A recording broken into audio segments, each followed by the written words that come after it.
bleed green? Are you an ultimate Eagles football fan? Well, you're in the right place. Ready? This is Birds 365, hosted by the new Mac and Mac, Jody McDonald and John McMullen. Here we go.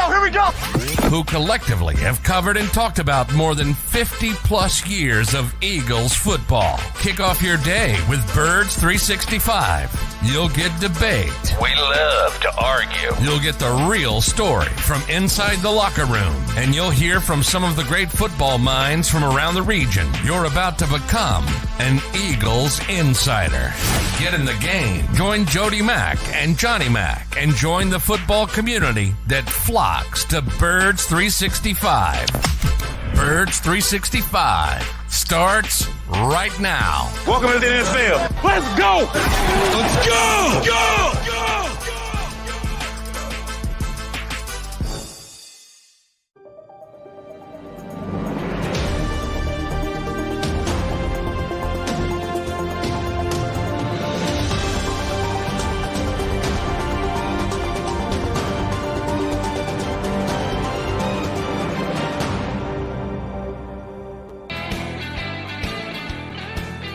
And a good first Monday after a game day here on Birds 365. We got a bunch more for you this year, hopefully all the way into January, but we will see after yesterday's Eagles opening day victory over the Patriots. Johnny Mac, the Eagles won. That ends the portion of this show where we say feel good about the Philadelphia. They did win the game 25-20, but at times, it was a very tough game to watch from an Eagle perspective. What happened in New England yesterday?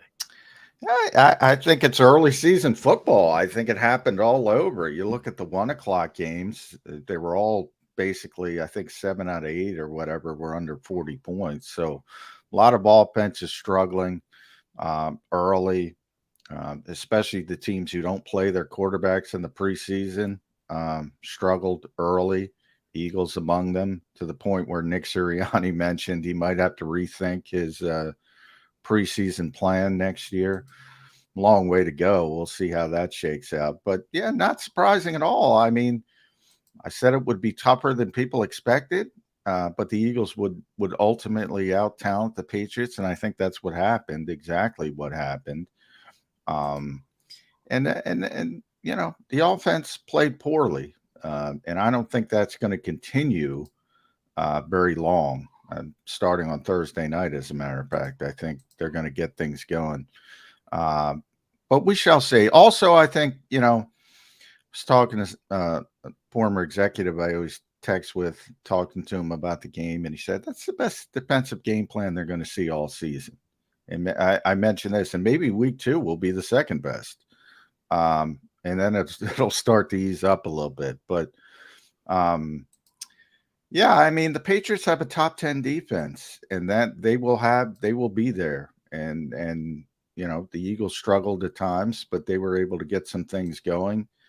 You know, Jalen Hurts, I think people are going to look at the numbers and say, oof. But guy's relentless, man. He makes big plays in big spots. Back-breaking off-schedule stuff, and you can hold them down, and all of a sudden there's a play, and you lose the football game. I saw it a couple times last year, most notably Indianapolis. The Eagles were awful in that game, awful. And he made a couple plays, and they won the game. I think that's similar to what happens when they play poorly, but no question they played poorly. But that's a good sign. When you play poorly and you win in the NFL, that says you're a good team. That I will agree with you with. At the end of the day, you end up with a W on a day where you know you did not play up to your capabilities, and you have more talent than what you put on the field or what you put on the scoreboard, and it's still enough to win a football game. That's a major plus for the Eagles. Yeah, Jalen had a bad day, plain and simple. Now, does that, oh my God, why did they give him the $50 million? No, of course not. It's one day. It's the first game of the year. I'm not going to take a 30,000-foot look at this and go, uh-oh. Do we over-evaluate? No, he had a bad day.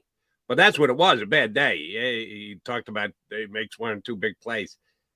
One, I don't even know which one you would circle. I don't know that I'd call any of them big plays yesterday. You know who made a big play? Slay made a big play. You know who else made a big play? Jake Elliott made a big play. A couple of Yeah, guys. Jake Elliott's the MVP of the game, followed by Exactly. Jalen Carter. But Jalen Carter's going to be a problem. And when I say big play, I mean, I don't necessarily mean maybe I should have phrased it differently. The off schedule stuff, you think you got them on the ropes and they back break with a first down, might be a 7-yard run, might be something as simple as that. When the Patriots are closing in, you have the one drive and they go right down the field and they answer.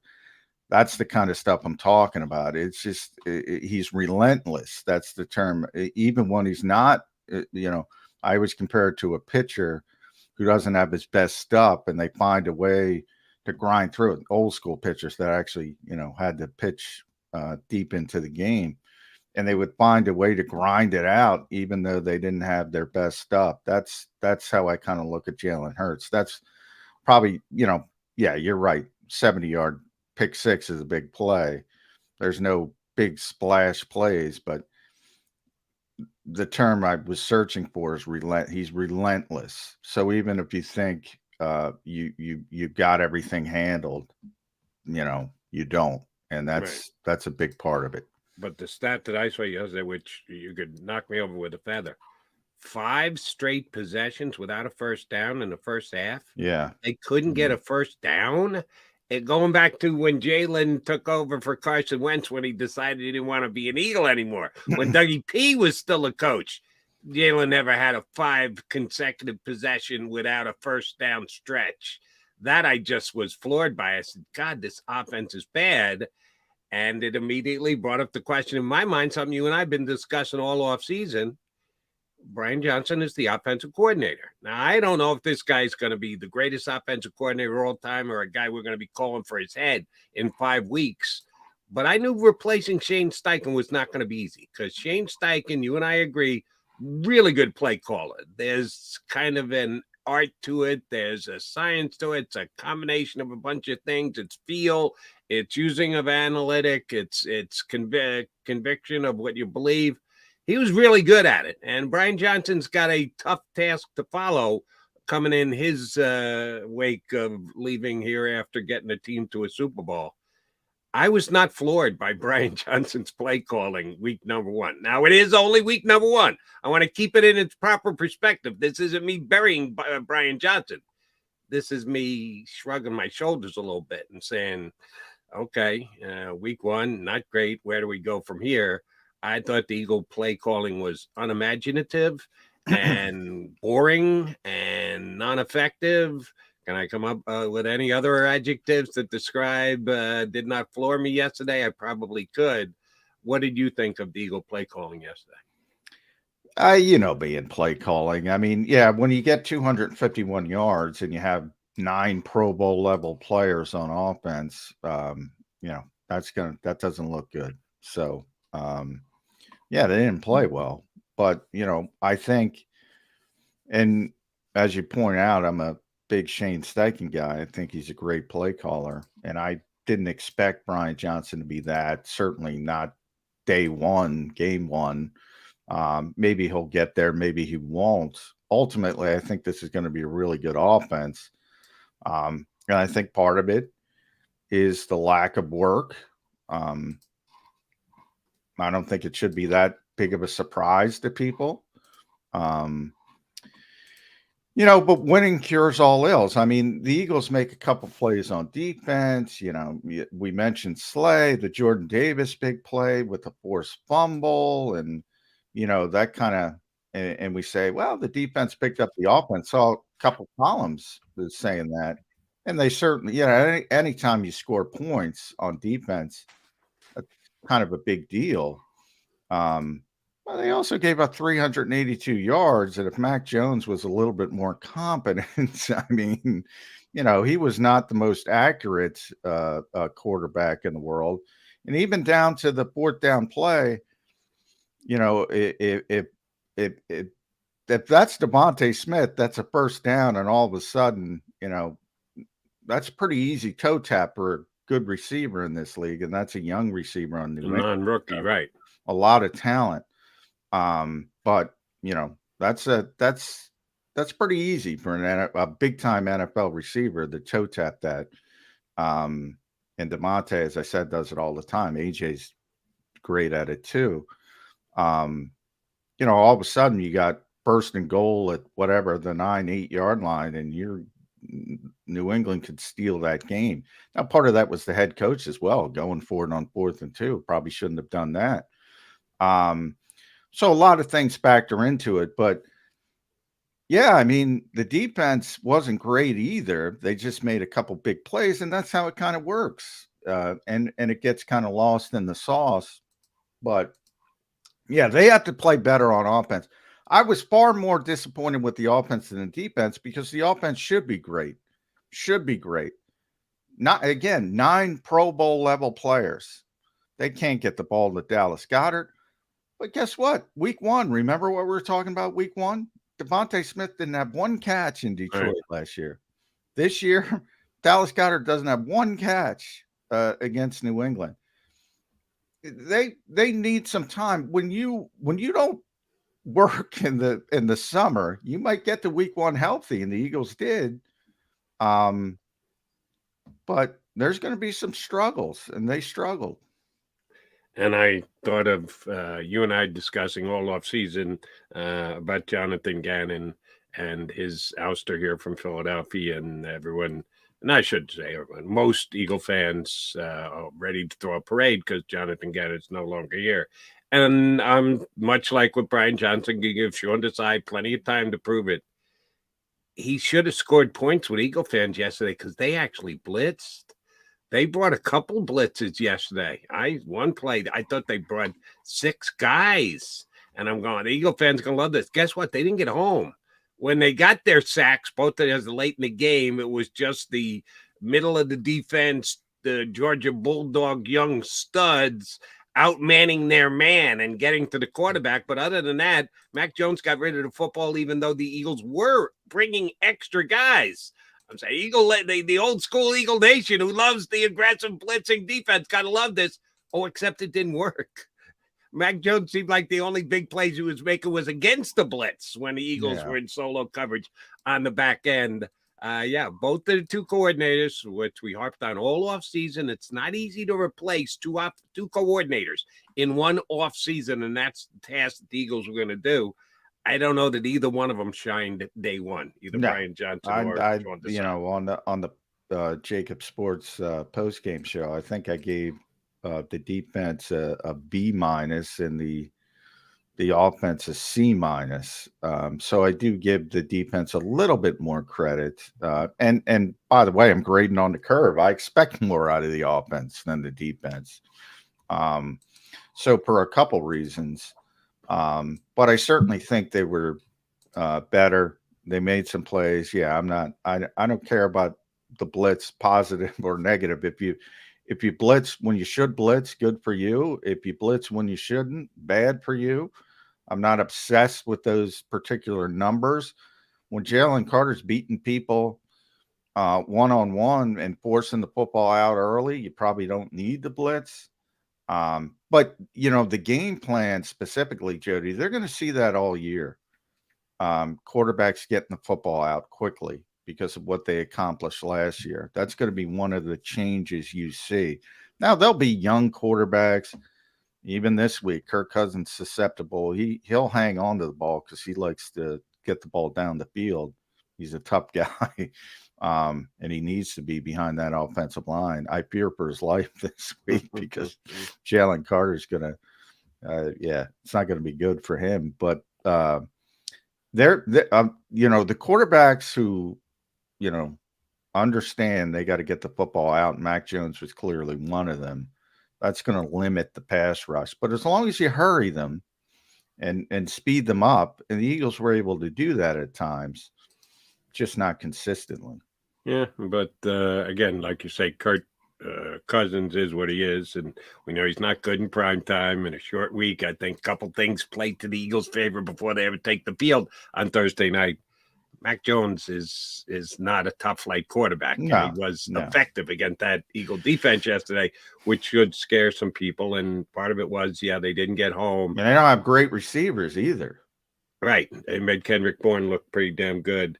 And a non-factor yesterday, and I have to go back and watch the game. I taped it, but I haven't had a chance to go back and review it yet. Hassan Reddick, a pretty big non-factor yesterday. Now, how much of that is because he's got the club on his hand and he just wasn't able to use his hands in the pass rush? At times, I was forgetting that he was even part of the Eagle defense yesterday.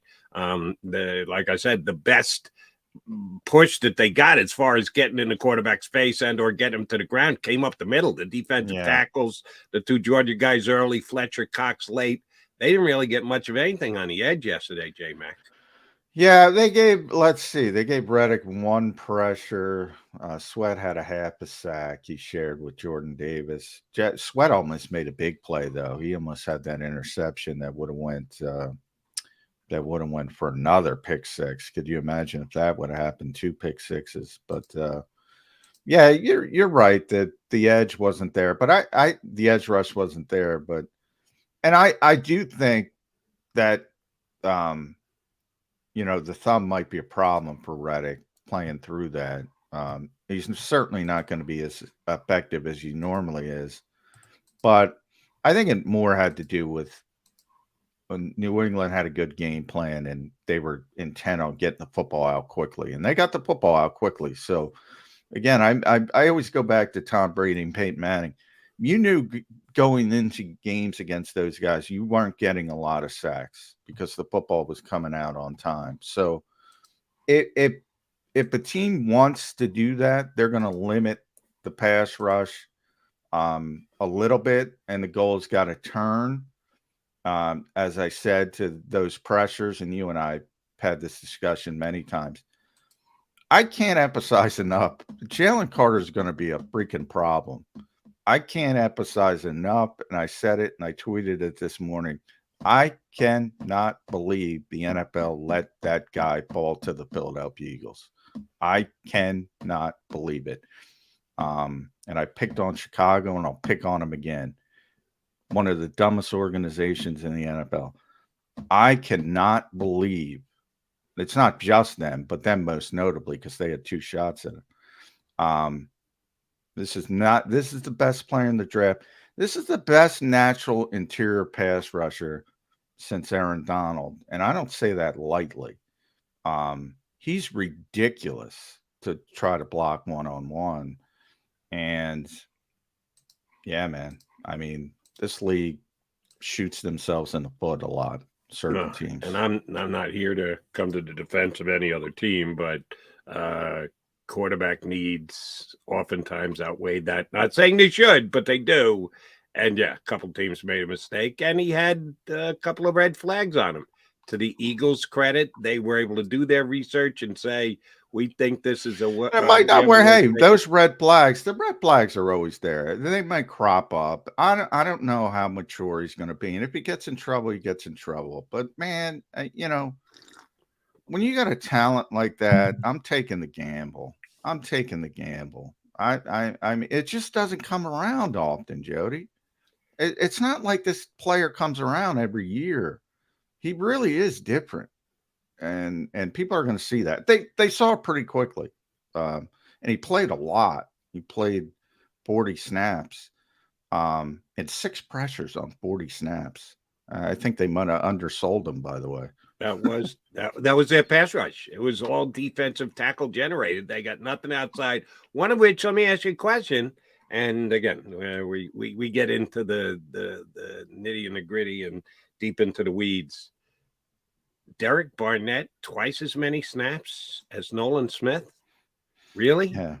Well, really? Their intent. I mean, look, Nolan's a rookie, but it didn't keep them from putting the number 1 pick in the draft that John McMullen described out there. Yeah, but again, there's different. Which is it? They do or don't play the rookies. You can't use and that's why you're not going to put them out there in defense when you're going to put your other rookie defensive lineman out as many snaps as you do. And that's what I'm talking about. Nolan Smith is a very talented player. And there's a huge gap. That's exactly what I'm talking about. There is a huge, I don't think people understand. There is a huge gap between the talent of Jalen Carter and the talent of Nolan Smith. Jalen Carter should have been the number one pick in the draft if you were just taking the best football player. Even any first round pick, the quarterbacks, some of them played well, some of them played well. He's better. I hate the term, and Jack McCaffrey will tell you, I hate the term once in a generation, generational talent. I hate that term because people use it every year at every position. Once in a generation means once in a generation. Not quite that, because it's in the same generation as Aaron Donald. But he's close. He's darn close. And nobody else in this draft is close. And Nolan Smith's got a chance to be a really good player, but he's not Jalen Carter. All right. So, again, I'll try and rephrase the question. Why did Derek Barnett play more snaps than Nolan Smith? Well, remember, the Eagles like Derek Barnett more than you do. I say this all the time. You know, you don't have to believe me, but they like him as a player. They might be wrong. They've said pretty consistently he's going to have a role. They were telling the truth. So that's number one. They like the player better than, and not only you, but most of the fan base. So that's number one. Number two, Nolan Smith missed a lot of time in training camp in the preseason with that shoulder injury. So maybe he got put back a little bit from that. But we'll ask BLG. I see he's here. We got to get to our first break so we can get his thoughts on Derek Barnett versus Nolan Smith. We will do just that. Brandon Lee Gouton, Bleeding Green Nation. One of our favorite guests is going to jump aboard. Eagles win. Stop. Take a breath. Deep breath at that. Eagles win. The Eagles didn't play well, but the Eagles found a way to win yesterday. We'll discuss all that with Brandon Lee Gouton of Bleeding Green Nation next here on Birds 365.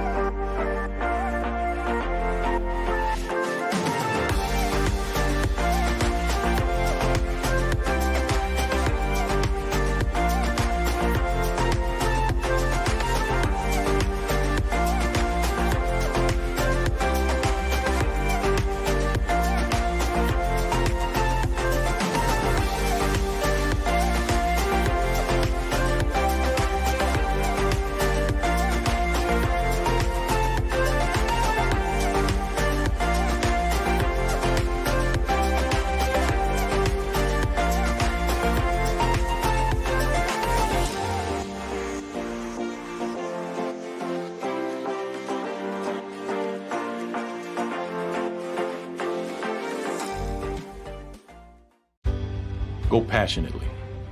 Go fearlessly. Go confidently. Go Birds! Go confidently towards your goals with First Trust, Philly's hometown bank for nearly 90 years, and the official bank of the Philadelphia Eagles. We're focused on getting you over the goal line. So go with conviction. Go with trust. Go Birds! And go forward with us by your side. First Trust Bank, the official bank of Philadelphia dreams. Oh, and go Birds.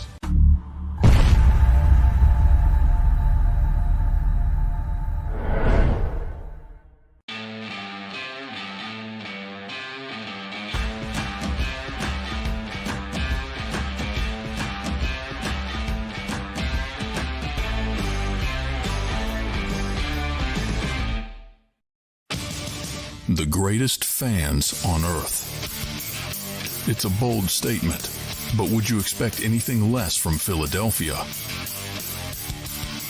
58 years of heartache creates a toughness, a grit, a resolve not found in most. Sure, our prayers were answered, but now that we've had a taste, we're looking for more. Pondley Hockey, official partner of the Philadelphia Eagles. Go to get your game on. Go for the beers. Go for the cheers. Go for the hit and the hits. Go for the stakes and the stakes. Go to get your parlay on. Go to get your party on. Go for the scene. Go for the screens. Go for the gallery.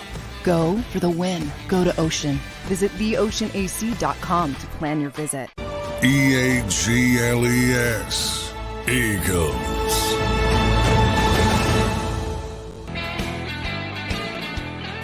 Appreciate you jumping in on the Monday after the first Eagle game of the season. A win. A hard-fought, down-to-the-wire, biting the fingernails all the way down type of win, but a win is a win is a win. And we are a winner because we've got Brandon Lee Gowton from Bleeding Green Nation agreeing to jump in with us today. I read your article after the Eagles game yesterday on Bleeding Green. Miserable, the word you chose to describe Brian Johnson's first day as a play caller. Wasn't that Rube? That was Rube. Yeah, I think that was quoting Brandon's. Rube. Oh, you're quoting Rube on Yeah. that one? I'm Yeah. sorry, BLG. I don't disagree with them, though. I mean, I concur. Can we all raise our hands and say, yeah, miserable would be one way to describe it? Is this going to be an ongoing issue, or we just got to cut the guy slack? It's his first day at anything. Anybody's got to go through growing pains of whatever they do. Did they get out of the miserable zone quickly enough? I mean, you can put all the disclaimers in there that you're going up against a Bill Belichick defense. It's a rainy day. It's Brian Johnson's first game in the NFL as a play caller. All those things can be acknowledged. I think that's fair to say those things. At the same time, when you have Jalen Hurts and the starting offensive line play the entire game, and you have A.J. Brown, and you have Devontae Smith, and you have Dallas Goedert, and you only managed did they have Dallas Goedert? PLG? Well, apparently not. You only throw to him one time. Yeah. But when you have all those things, at least in theory, in place on the field, and you only manage one touchdown that was aided in part by a short field from a turnover, that's just not good enough. That's a massive failure. Yeah, I agree. It was definitely a failure. I from the standpoint of the expectations, because as you mentioned, we're talking about an offense with 9 Pro Bowl level players on it to be, maybe 8 because you lost Miles. Miles made the Pro Bowl, but a lot of talent is what I'm trying to say. But I do think, and an executive told me, they're probably the best game plan they're going to see all year is week 1. And maybe week 2 is the second best with Brian Flores. And AJ, I think, was the one who said, Belichick threw a lot of curveballs at him. And sometimes you got to tip your cap to the other team. And to me, to persevere, like I give them more credit for persevering. There are little spots. I was telling Jody, I misdescribed it, saying big plays, but I described Jalen Hurts as relentless. You got him. Then he sneaks out for a first down, or he has the little drive where he's completing AJ or Devontae, and all of a sudden you look up and you lost the game, even though the Eagles played poorly. I think there's something to that. It happened in Indianapolis last year. They were awful. And then all of a sudden, Jalen makes a couple plays. They win the game. I think that's a positive sign because they're going to be good. It's just a matter of when they get there. Ultimately positive. I mean, they win the game. I feel like it's easy to forget that based on the reaction. And look, Jody knows this. He asked me for my score prediction yesterday. I said they were going to win 27-20, and they won 25-20. Pretty close. So from an expectation standpoint, it wasn't that different. Obviously, how they got there, I can't say I expected it to be exactly like that. At the end of the day, though, I think like a lot of things in life, it's how you respond. I think it's how they move forward after this and see what they can do and learn from what they saw. They were fortunate to be in a spot where every team has to work on something after week 1, and especially the Eagles after that performance. But you'd rather do that at 1-0 than 0-1. Yeah. We had a bunch of questions coming in about the Eagles before the game started. Changes that had to be made because guys left and they had to replace them, and the fact that they don't always let us know what's going to happen via their work in the preseason, so you just have to guesstimate going into week 1. None of us knew for sure how the backs were going to be deployed. John continued to tell me at practice, Kenny Gainwell got the majority of the work, but it was always in some specialized situation, goal line, back against the wall in their own deep in the end zone. Didn't know what they were going to do 20-20. Kenny Gainwell was it. they basically the running game, and very little use for certainly none for Rashad Penny. We'll get into that in a second. Or Boston Scott or DeAndre Swift. You see this coming, that it was going to be plug in Kenny Gainwell into the Miles Sanders role and roll from there? Or were you surprised like me, BLG? I think the extent to the role he had, I mean, you're talking about he logged 38% of their total touches offensively, 28% of their snaps, and 81.8% of their running back touches. I mean, that's me. That's the first drive was all Kenny Gainwell, by the way, which was the best drive, I think, of the day.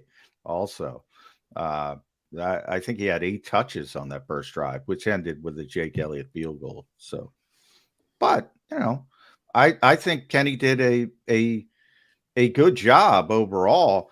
But I do think it's funny, after all the running back by committee nonsense talk, Nick wants a lead back. Now, I don't know if it's going to end up Kenny for the whole year, but he wants a lead back. He doesn't want, oh, I got to piecemeal this, I got to piecemeal that.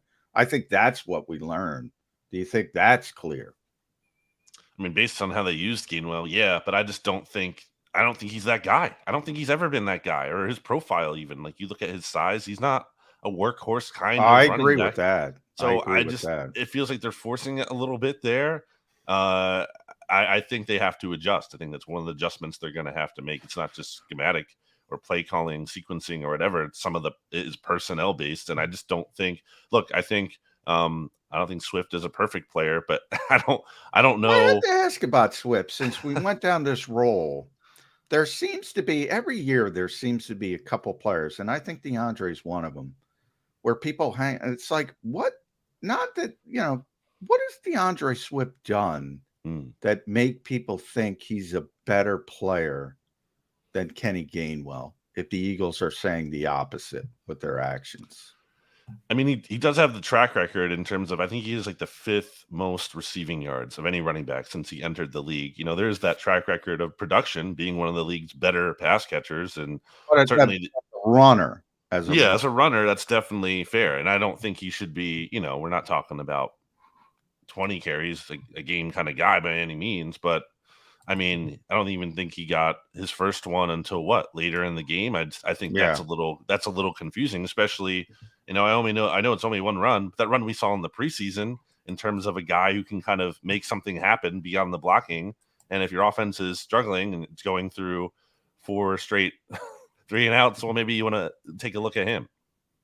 But I'd ask you, John, what has Kenny Gainwell done as a runner that you would say, oh, yeah, we want to hand the ball to him 15 times a game in his career?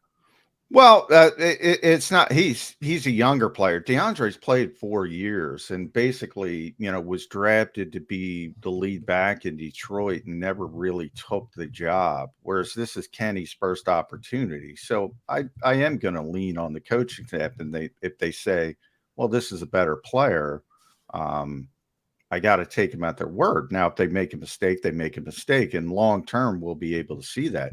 But I think there's a large enough sample size that when you get picked to be the guy and you never turn into the guy, like, I look at it opposite. BLG's got the half full look, which is fine. He's a great pass catcher. I think that's true.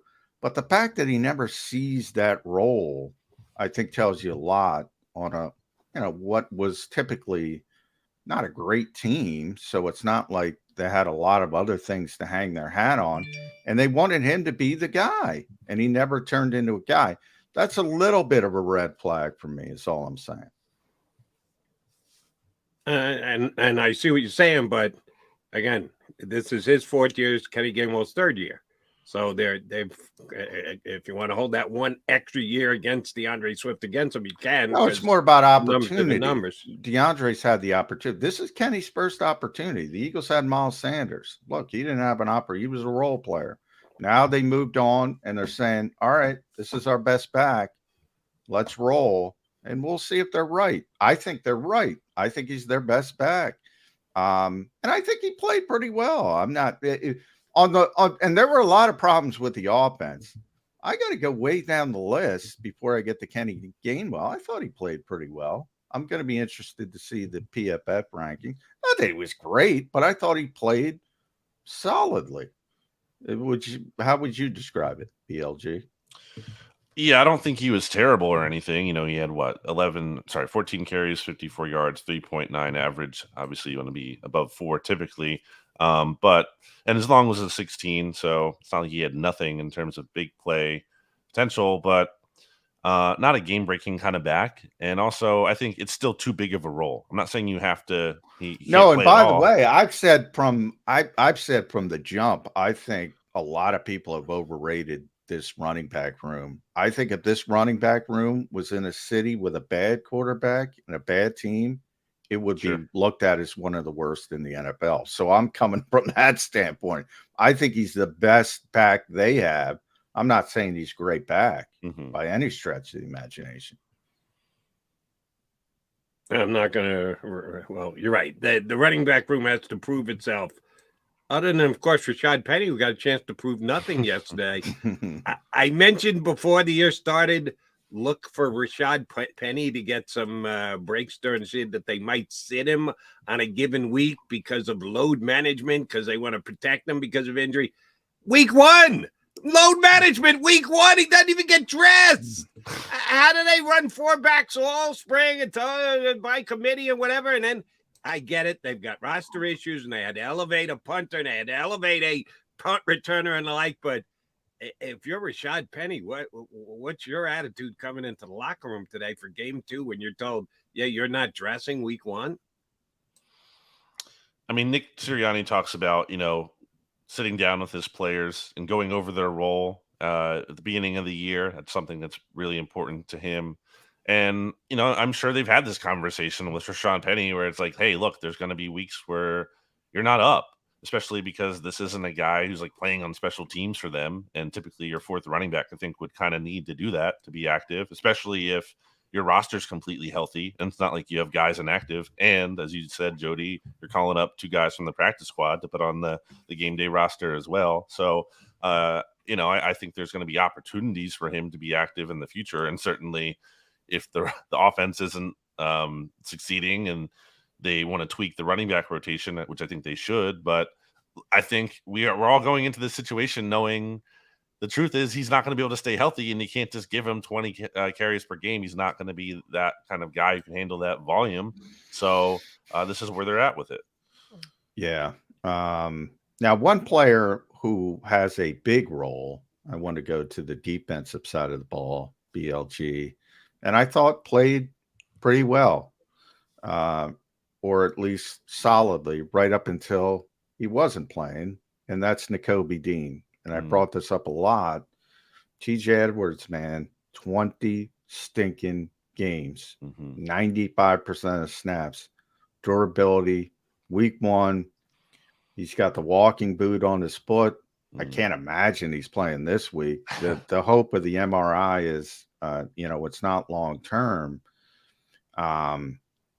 Should we be concerned? I mean, they're down to Zach Cunningham and Christian Ellis in the second half of week 1.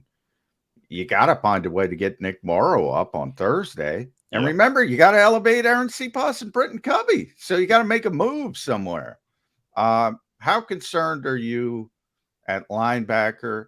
And let's be real, the durability of Nakobe Dean moving forward. It's a big concern. They only have 2 off-ball linebackers on the team.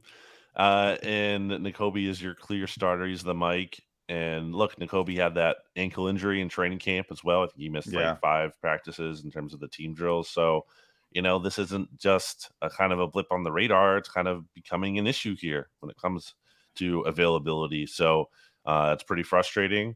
I think Zach Cunningham, was on the market for a reason in the middle of training camp. I think he's been okay, but not ideal. That, he might be your top linebacker now next to Christian Ellis and Nicholas Morrow, who fell out of favor over the course of training camp. I guess you don't have to necessarily promote Covey if you want to rely on someone like Olamide Zaccheaus just to field punts. And maybe that's how you get away with it in the short term, or we'll see if Dean has to go on IR or what happens there. But certainly it was already a position of weakness with Nakobe Dean there, and now he might not be there. And no, by the way, Olamide needs to go back and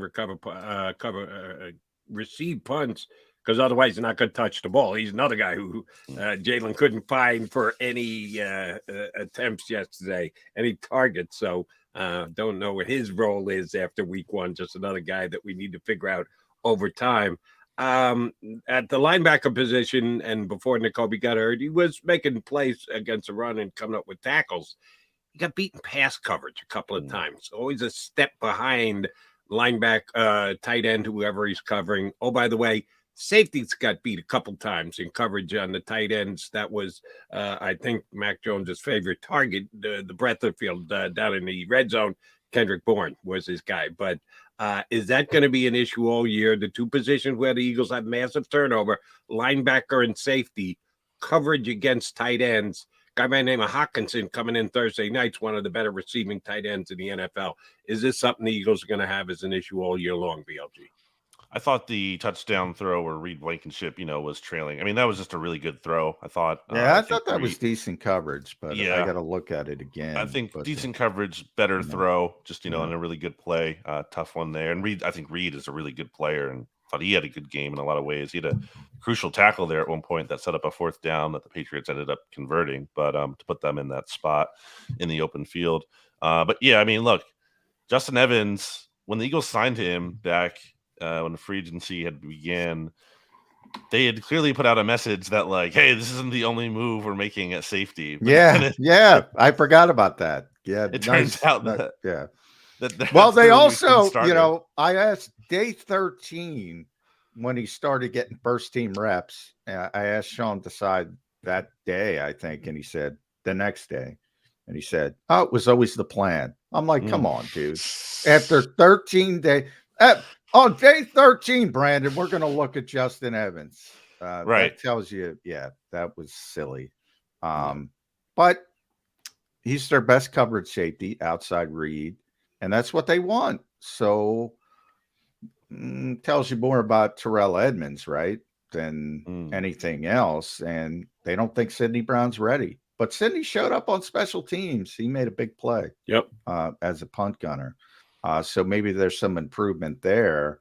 Josh Jobe made a big play as well on special teams. So that was a small positive. But long term, I'm not comfortable with Justin Evans at safety. Are you? No, I think safety and linebacker are just like they're trouble spots. Now, I think the context here is that I think last year spoiled a lot of people because you're not going to have rosters that talented without holes like that often, if ever. Like every team in the NFL has some kind of position or two, in some certainly at much more important positions like quarterback or offensive line, where those issues are bigger. But salary cap, limited resources, injuries. There's never going to be a perfect roster. The Eagles are trying to piece it together there. I think that you have to hope that Sidney Brown can eventually, and I think that's the plan. I don't think the plan is play Justin Evans all year, no matter what. I think the hope is that at some point, Sidney Brown will continue to develop and shine. And even if it's not, him playing 100% of the snaps, at least coming in and rotating in a little bit more. As you mentioned, John, like Troy Edmonds, I think he only had 12 snaps or something. So clearly not much of a factor, but maybe he will be more of a factor because the Eagles are going to need more bodies at linebacker, and the Eagles were obviously experimenting with him there. Yeah, that could be big nickel time. All right, BLG, I go to the standings, and it says the Philadelphia Eagles in first place. That's a good thing. And they're in first place in their division, tied. First place in the conference, tied. A couple other teams that we think will be in the mix to be the best in the NFC looked a little more impressive than the Eagles did yesterday. The 49ers going in and just shutting down the Pittsburgh Steelers. We debate about how much should or shouldn't do in the preseason. And Nick even saying after the game, I might have to rethink that going into preseason next year. Our offense was a little stale. Pittsburgh's offense looked great in the preseason. Their starters, 5 possessions, 5 touchdowns, except the 49ers came in with their defense yesterday, and all those touchdowns seemed to stop. And then last night, the Giants just getting a beat down put on them by the Dallas Cowboys. I don't want to overreact, but I want to spike the football on that Giant. I'm so desperate to spike them. They stink, the Giants. The Cowboys now, on the other hand. I think Eagles fans are sleeping on how good the Cowboys are. Yeah. You think it was more one than the other? Cowboys better than everybody thought, or the Giants worse than everybody thought? Well, I think the Cowboys are better than most people in Philadelphia think, for obvious reasons. I mean, they dislike the team. I think they're a good team. I think they're a legitimate contender. Now, I know all the problems with Jerry Jones better than anybody, Mike McCarthy, but they're a good team. They're a talented football team. Same thing with San Francisco. Really impressed, really with the medical staff. I was like, how are you getting Brock Purdy ready for week 1? That seemed absurd to me all off season. There he's out there playing well, but Christian McCaffrey was tremendous. Yeah, they're good teams. The Giants and the Vikings were the two teams I said, you know what? They're not going to be good this year. And they're not going to be good this year. I'm emboldened to say that after week 1. Brandon? Yeah, I mean, I think that Dallas defense being as impressive as it's been for like the 3rd straight season now, assuming it continues pace from what we saw in week 1, because typically defense kind of fluctuates a little bit more year to year. But under Dan Quinn, they've had that consistency. Having Micah Parsons certainly helps a lot, and Trayvon Diggs, and now they add Stephon Gilmore to the mix. Yeah, I'm buying that Dallas defense for sure. Still, I don't think Dak had the best game. He didn't need to. No, he didn't. The defense did. Yeah. So kind of keeping an eye on that, especially coming off the season he is. That's kind of like a thing to watch. But certainly, again, if he gets that support. And, look, credit to you, Jody, a big Brock Purdy believer. He looked really good against a very respectable, I think, organization in the Steelers. So, yeah, I mean, those teams certainly looked a lot better. But it's week 1. A lot of weird things also happened in week 1, and it's a really long season. And, injuries, everything can change. So I think the Eagles are fortunate in a way. It sounds weird because, again, they won the game, but they're fortunate that they can kind of turn the page on this one and go into Thursday night with an opportunity to go 2-0. Right, but as you say, Thursday night, after you have that kind of an effort, if I'm Nick Sirianni, here's what I want to do. I want to coach them up. I need these guys in my room right now, my field. We need to improve this. We need to work on that. Thursday game, not much time to get ready for it. Now, it's the same for the Vikings. So both teams are under the same time constraints, but that's one place I don't think they're lucky because there were teachable moments after yesterday's game, and the problem is you don't have time to teach them because you got to get ready for a Thursday night game. But the Vikings are just the right team to be coming in here because they didn't look good. I think it's a great spot because you get the mini bye to do all that, and you're going to win the game. They have the worst. I'm telling you, Jalen Carter might kill Kirk Cousins this week. They have the worst interior offensive, and they never do anything about it. I mean, it's unbelievable. They roll out the same players. They can't block anybody, and then all of a sudden, I literally, after watching quarterback, I have a better affinity for Kirk Cousins, how tough he is. I feel sorry for the guy. They do nothing to help him. That is the worst interior offensive line in football. The Eagles are going to kill that team. And then they have the mini bye, and they can do what Jody says and coach it up. I think it's a great spot for the Eagles.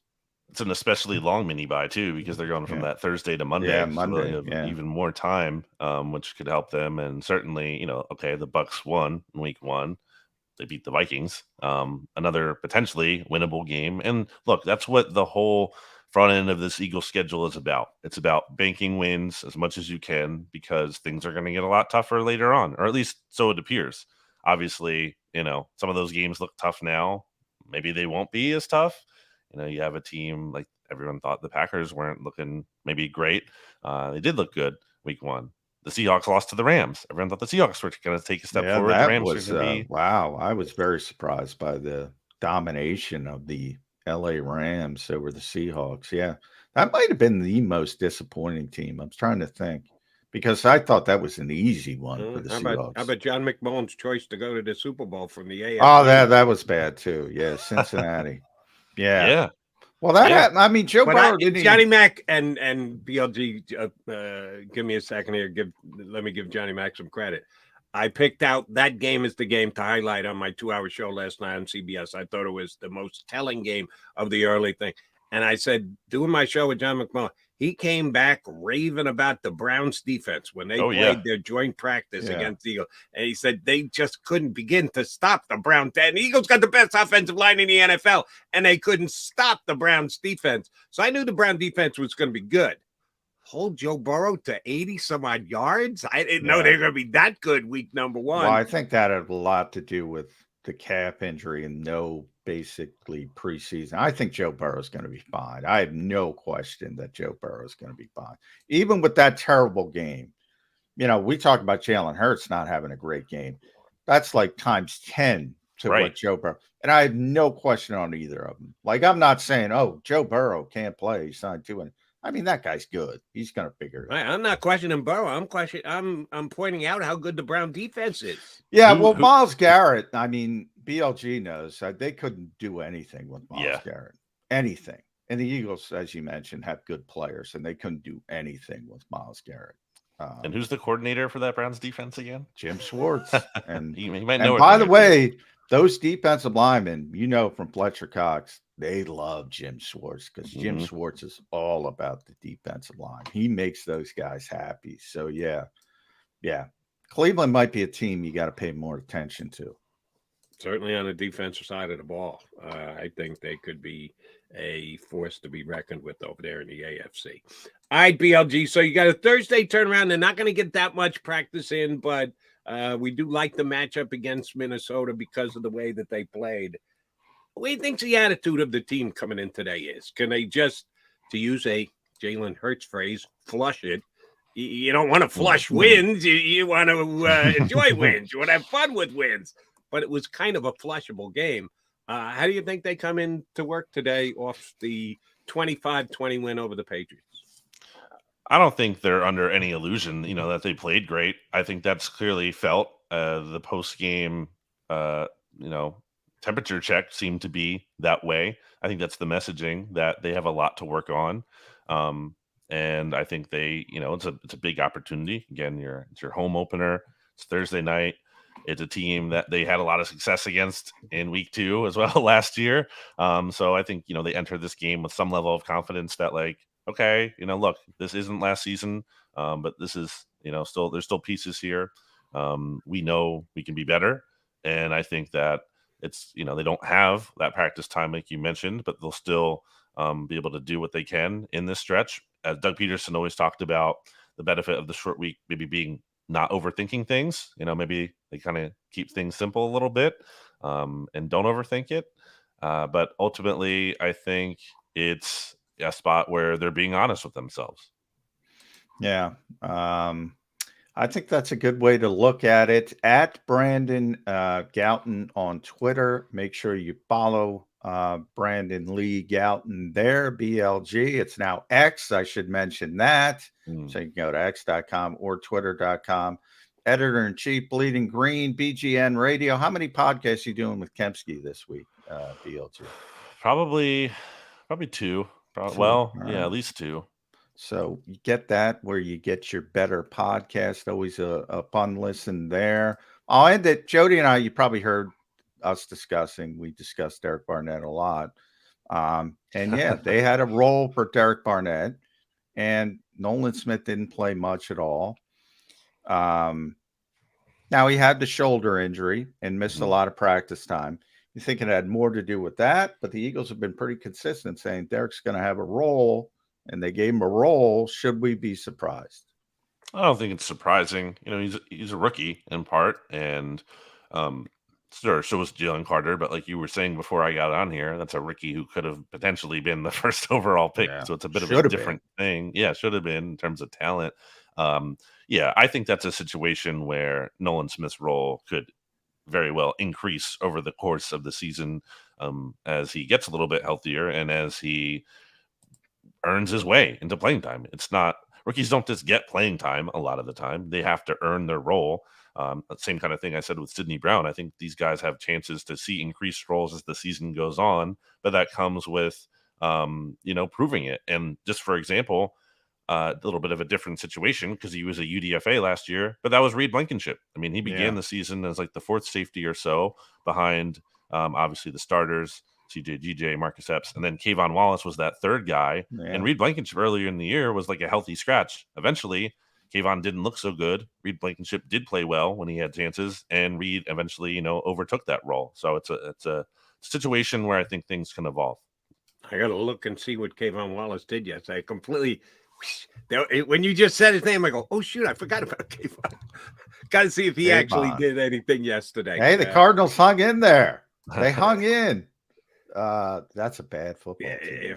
If that wasn't the game that the Cardinals are going to win, where are the Cardinals going to win a game? Could be a very long season for Jonathan Gannon. All right, BLG, appreciate you jumping in with us today. Outstanding job as always. We love having you on the show. We're going to tap into you plenty over the course of this season. Happy to make you the first let's actually talk about something that happened on the field in the game that counts guest for Birds 365 this year. Thanks, bud. Thanks, guys. Thanks, BLG. Brandon Lee Gouton here with us on Birds 360. By the way, I just looked it up, Jody. Kayvon played a lot, played 50 snaps. Wow. So 70% of the team's total. And he finished with 7 tackles and 2 PBUs. Not bad. I don't know how he played, but right, you got to break down the film, but just you can check the numbers. And I thought he was going to jump right in and play because they're not. Yeah, he played a lot. Yeah, I didn't watch much of that game yesterday because you would have to hold and tie me down to watch that entire game before it ever got started. But the Cardinals had a chance to actually pull the upset. They did not, but they had a chance. And both Jonathan Gannon, both Gannon and Shane Steichen had leads in the second half in games where they were major underdogs. Yeah, they're 0-2. Sorry, they're overachieving. Major underdogs. They hung in. Overachieving. Much like saying, "Hey, the Eagles are 1-0. That's all that matters." Don't really look behind. 0-1. Yeah, that's all that matters. I'm with you. Yeah, they're both 0-1. Yeah, there's a lot of disappointed teams. You can't overreact. I want to spike the football, but as you pointed out, I also got Cincinnati woefully wrong. You can't overreact to week 1 games generally because a lot of crazy stuff happens. Like, I think the Giants are not a playoff level team, but I also don't think they're going to lose 40-0 ever. I don't think they're the worst team in football. That was just a snowball type of thing. And, but when you lose that at home, oof. That's against a division rival. That's a bad loss. And sorry to rub salt in the wounds to your Giant fans. I don't think we have too many Giant fans on our stream. We got some Cowboy fans, or at least some Cowboy trolls. Not so much with the Giants. Daniel Jones, $40 million per. Yikes! That was a mistake. That was a mistake. We like Dable. We like the new general manager. Like some of the moves they made. Like Thibodeau. Yeah, they committed to Daniel Jones, and that's something that the toughest thing in the NFL, Jody, is to be honest with yourself. And it's a fine line because I criticized Minnesota's coming in Thursday. Like, Minnesota was more honest with themselves. Like, we were 13-4, but we really weren't 13-4. But now it's become sort of a self-fulfilling prophecy because they had such a bad offseason. And it's like, I'm looking at them like, I don't like that. And then on the other hand, the Giants are paying, they weren't honest with themselves with Daniel Jones. And so it works both ways. It's really difficult. Sometimes you just get caught in between. You don't want to take the step backwards. You don't want to say, yeah, we need to restart with a new quarterback, give up assets, get to the top of the draft. No, Daniel Jones is okay. Daniel Jones is all right. We can win with Daniel Jones. He doesn't have to be great. We can do everything else right. But when you got to pay him at the same time, that's when I throw up my hand and go, all right, wait a minute. When we're talking about a guy in the cheap, when we're talking about a guy who's eating up this much of your salary cap, okay, I can go down that road with you. When you decide he's going to be a $40 million plus quarterback and he's not a $40 million plus quarterback, now you're hurting yourself. You're hurting yourself on the field. You're hurting yourself in your salary cap. Yeah, I thought that was a miscalculation by the Giants. Yeah. Sorry, Big Blue fans. And I like Joe Shane, and I like Brian. And I think for the first time in a long time, the Giants are heading in the right direction overall. But I think they made a mistake at quarterback. And when you make a mistake at quarterback, that's going to hamper you all over the place. Absolutely does. He's McMullen. I'm McDonald. We are the Mac and Mac guys here on Bird 365. Thank BLG for hopping in.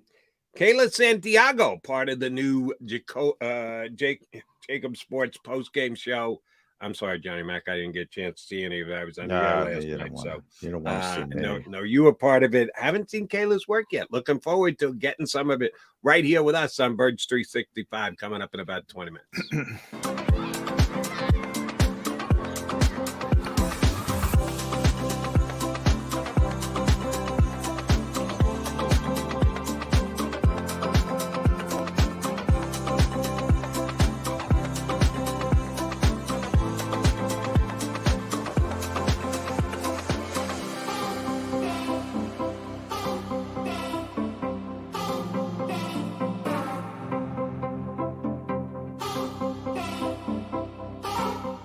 If you own a company and you're not producing a podcast, you're missing out. The public consumes messaging when they're ready. Join the professional podcast network of companies and let JAKIB Media Partners put you in the podcast arena. Come to our professional studio or we'll come to your place of business and professionally produce your company podcast. Call JAKIB Media right now at 267-261-3428. 267-261-3428. Heading down the shore, have a ball once more. Here, imaginations run wild and time stands still. Because here, you can find the best of the Jersey Shore, all on one 5-mile island. So leave the old you behind and get lost in the woods. Wild, wild, wild wood days.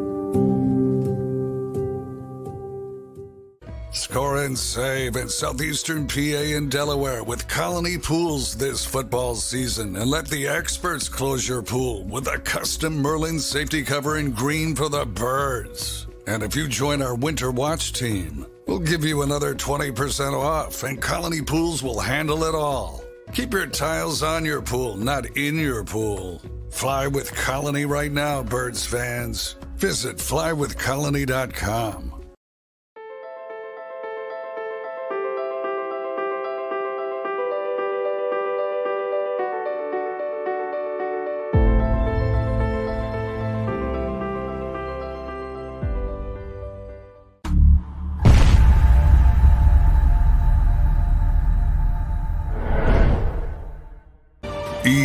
EAGLES, Eagles.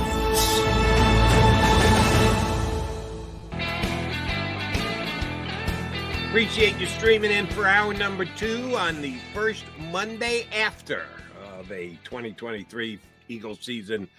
Thanks for jumping in with us here on Birds 365. You got Mac and Mac, McMullen, and McDonald for hour number 2. Johnny Mac, Eagles win. That's the most important thing. That's going to outweigh everything else. But a lot of areas of question after week number 1, and you can work through those when you get a W at the end of the day. One of which was the decision that the coach made to go for it on fourth down in the fourth quarter on a day where the offense wasn't clicking, and you're giving the Patriots a chance to potentially steal a game.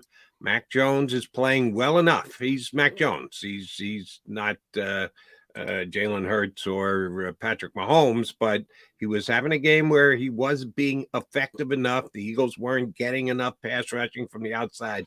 Took a little bit of a risk, and they didn't convert on fourth down, and Mac Jones could have driven down the field. He didn't. The Eagles won the game, but it was kind of a risky decision by Sirianni. We do like the fact that Sirianni's as aggressive as he is, sometimes overly aggressive. And that's why I judged it in the moment watching it on TV. I'm going, really? He's going for it here? And again, they didn't get it. How much do you think that was that he was afraid of putting his special teams out there on the field? I watched the post-game show. Jaworski was on. He said, I think he was afraid of his defense a little bit, that he didn't want to give them, if he could avoid putting them back out there on the field. Now, if you don't convert, you're putting your defense in a bigger hole. You go like that, change on a dime. I don't trust the defense. Oh, no, I love you, defense. Get me this big stop. And they did. My first thought was, he doesn't want to put Zippos back out there. He doesn't necessarily trust his punt team. It didn't work out for the Eagles in the moment, but it worked out from the long run because they ended up winning the game. What do you think was going through Sirianni's head when he decided to go for it there, 4th and 2? Yeah, I don't think it had to do with either. Certainly not fear of special teams. I mean, I believe they were at the New England 44-ish, maybe. All you got to do is, pooch it down there. I know people are down on Aaron Cepas, but he's capable of doing that. I think it's his mentality of, when they're 4th and 2 plus territory plus 50, they're going to go for it. That's their mentality. We saw it throughout the NFL. New England with Bill Belichick, they went for it on 4th down 4 times. I'm like, if they would have kicked a field goal the one time, they could have won the game with a field goal. The second time, when they were down trying to win the game with a touchdown, they could have won the game if Bill Belichick played it in a more standard fashion. But they didn't, and they didn't convert on their 4th down. And with the Eagles, and coaches will never admit this, but we saw on Thursday night, what was that, 4th and 15? And that's not 25. 4th and 25. Yeah. 4th and 25. And 4th I know and 25. And he had all his timeouts left and the 2-minute warning. Yeah. And Andy said, I'm going to put it in Mahomes' hands. These guys get so much pressure now from social media, and all the nerds align and say, you got to go for it. You got to go for it. The numbers say you got to go for it. You got to have a feel for the game. Like typically, if the Eagles are 4th and 2 and they're humming and they're playing well and they're playing, you say, yeah, go for it. They were not playing well offensively. There's got to be no. Yeah, there's got to be a feel for it. And I got to watch the game again, but I'm pretty sure Dallas Goedert was wide open on that play, but they weren't looking at Dallas Goedert. And it looked like Jalen Hurts locked in on Devontae Smith right away. Yeah, you got to have a better feel for your team on a particular day. I think that the room for that kind of thing, and it's intangible, so people don't like it because you can't put a number on anything intangible. So you got the analytics people, you got to go for it. You got to go for it. You're a moron if you don't go for it. And there's the feel of the game is lost. And yeah, I thought it was a mistake, obviously. And it ended up being a mistake. And it could have cost the Eagles the game. Nobody was happier than Nick Sirianni when that foot wasn't dragged, because if he loses that game, whoo. Yeah. Oh, we're zeroing in on that decision to go for it on 4th down that much more. You made an interesting point there, and I want to expand on it. Goddard, one replay showed that he may have been open on that 4th play. You said Hurts zeroed in on Devontae Smith. I think that's dead on accurate, that it was going to be a pass to Devontae almost no matter what. That play and basically the rest of the game. I didn't think that Jalen processed his reads as well yesterday as he did all last year. Jalen Hurts threw the ball last year to the guy who was open. That's kind of a key to becoming a great quarterback, being able to decide like that. All right, who am I going to get the ball to? You have options. You have orders and reads that you make your decisions. And Hurts was great at it last year. I mean, as good as Mahomes or anybody else in the league. And that's why he was the runner-up as the MVP. Yesterday seemed to want to get the ball out of his hands quicker and go with a first read. And he forced a couple of passes. Do we just chalk that up to, yeah, not enough work in the preseason? Is that why Sirianni felt the need to say after the game, yeah, I might have to rethink that whole preseason thing, not playing the starters any games? Do we just write this one off as, yeah, the Eagles and Jalen Hurts specifically wasn't quite ready for the first game of the season? Yeah, that's what I chalk it up to. And Nick kind of alluded to it with the preseason talk. Have to reevaluate. Yeah, I don't think they were sharp. I don't think they were ready, and I'm not surprised by it. Why would they be? I always talk about that cost benefit analysis. There's two parts to it. You get to week 1 healthy versus you prepare as much as you can prepare. So they've chosen one, and they got to week 1 relatively healthy, with the exception of Zach McPherson and Sean Bradley. But for the key players, the key core players on offense and defense, they're 100% healthy. But yeah, they're going to be rusty. They're going to have to play into it because they don't do a lot in the summer. I don't think anybody should be surprised. And I think it'll increment. I'm not worried about the offense. I'm a little bit worried about the defense. But we'll see. I think the defensive line and the corners are going to make up for a lot of things. But I'm concerned with the middle of the defense. Yeah, I've been checking your brethren, the Top Eagle beat guys and the like, to see if there's any update. Bradbury left the game. That's why Job was in there late. And I'll go more positive than negative on that one. Was Boutte open? Yes. Was it a good pass? Yes. Could he maybe have gotten his feet down, a more experienced wide receiver rather than a rookie kid? And the quarterback chose to throw it to a rookie. And did I ask the question of Adam Kaufman here on Birds 365 when we had him on the other day about Boutte? I know I asked him when I had him on my CBS show. You did. Yeah. I like the kid. He's a talented wide receiver. He dropped in the draft, which I was surprised by. I thought that was a good pick by the Patriots, but you said he might have been able to get his feet down. It was just a college game. I mean, that's the difference. There are certain guys that, like Devontae's tremendous. Every time Devontae, you look at it with the naked eye and you say, no way he got in. And he always gets in. He's unbelievable at it. Yesterday, they called it complete, and I was sitting right next to Seth Joyner, and I said, no, he didn't catch that, Seth. I mean, it was obvious to me he didn't get that foot down. Yeah, I mean, Devontae gets his beat down. AJ gets his beat down on that same play. And yeah, it could have went bad for the Eagles. Got a little bit lucky with the young receiver there. On that one, I'm going to give a little bit of a nod on the positive side to the Eagle player. Job comes in off the bench. I saw this stat this morning. I didn't even know that. I rail all the time about the fact that Nakobe Dean got all of 34 snaps last year. Well, that's got 49, baby. Already beat it. Understood. I give the defensive coaches grief because they should have got him on the field more.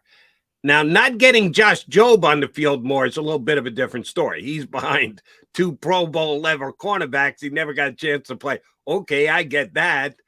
Special teams, that's what you got to be ready for, Josh. So the fact that he had 12 snaps all last year, and he gets thrown in to the deep end last night because Bradbury gets hurt late. I thought he had pretty good coverage on the play.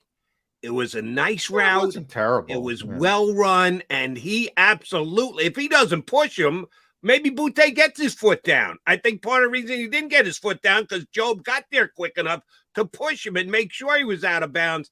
I'm going to give Job a thumbs up for the coverage on that play. It was pretty darn good. It took almost perfection from the New England side to complete that, and Job wasn't going to let that happen. Yeah, I didn't have necessarily an issue with the coverage. And, Josh he's now the top outside corner. So we mentioned the healthy aspect of that position last year with Slay and Bradbury. And it was only 8 snaps, but, Bradbury wasn't in there for 8 snaps. And he had to hold up. And, yeah, I think he did fine. Now, the issue is if he has to play, Slay played the entire game, so 80 snaps. If he has to play 80 snaps, is he going to hold up? That I don't know. But, I thought he was fine. And did you see any reporting on the extent of Bradbury's injury? No, not yet. Did I. Dean, we know, is getting an MRI. I think Fletch is getting an MRI, but I think he's not as concerning. Fletch had 2 big plays late. We haven't mentioned Fletch. He was really big late in the game. So that's something to keep an eye on. I don't think there's as much concern over Bradbury, from at least I haven't heard any. But yeah, it's a short week, so even if it's minor, there's a chance he won't be out there. Then you really get to see,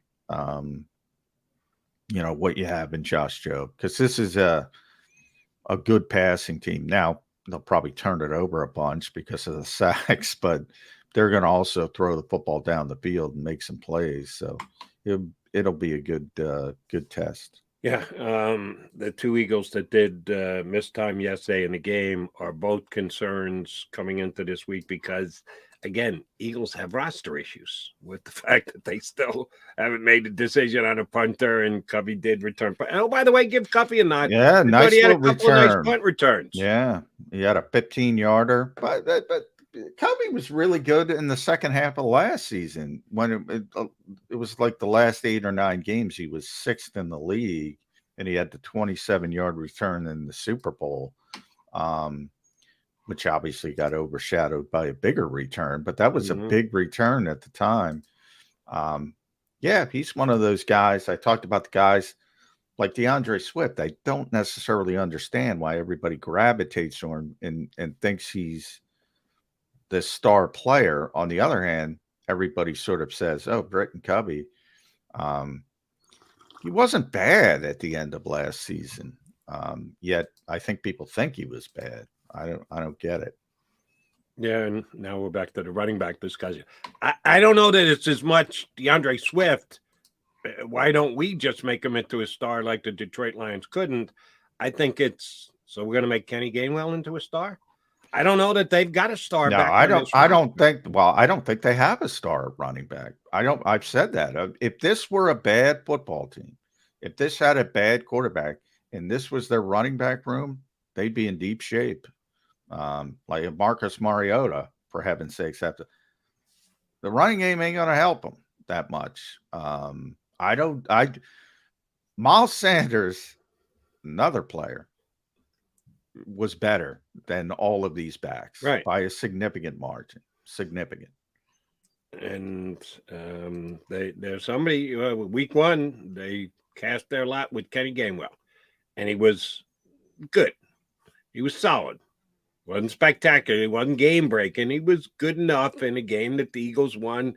He was kind of like the Eagles, good enough to win, but not good enough to impress anybody or blow anybody away. And yeah, I was a little surprised that they went as heavy-handed with one guy as they did. I thought there'd be a little bit more sharing of the load between the running backs, but I think that's one of the things we can read into game number 1. There are some things that still need to be determined, like Sean Desai's play calling and Brian Johnson's play calling.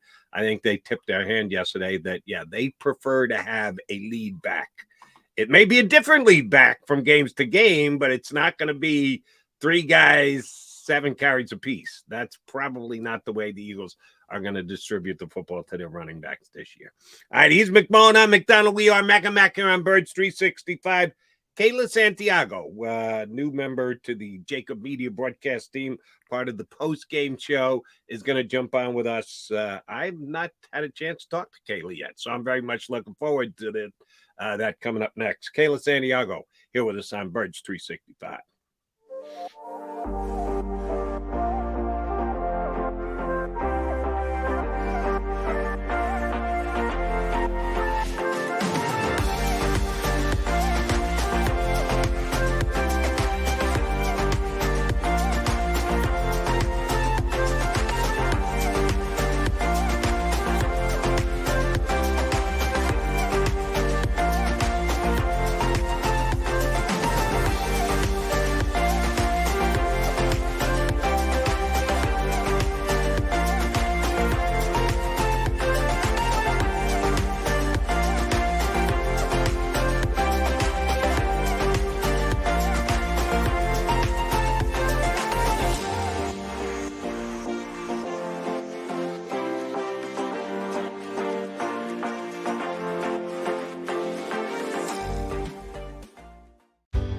Go passionately.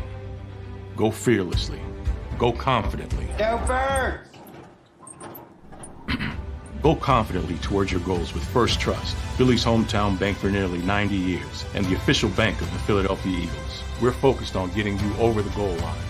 So go with conviction, go with trust, and go forward with us by your side. First Trust Bank, the official bank of Philadelphia Dreams. Oh, and go Birds.